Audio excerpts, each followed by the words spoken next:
উচ্চারণ তৃতীয় পর্ব। এসএসসি পরীক্ষা 2025 সালের জন্য খুবই খুবই গুরুত্বপূর্ণ। প্রদত্ত শব্দ আর আমাদের উত্তর লিখতে হবে শব্দের উচ্চারণ। উল্লাস, তার মানে উল্লাস, উল্লাস, উল্লাস।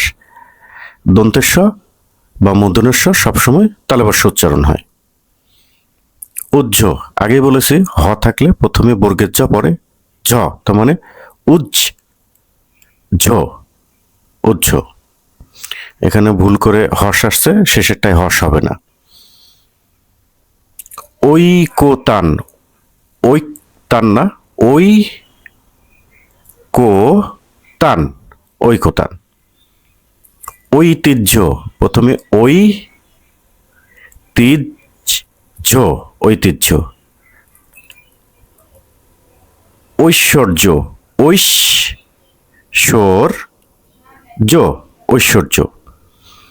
কবি, তাহলে কবি, ক না, কো বি, কবি। গ্রহণ, গ্রহণ, গ্রহণ,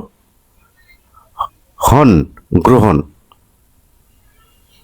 গ্রাহ্য, তার মানে গ্রাহ্য,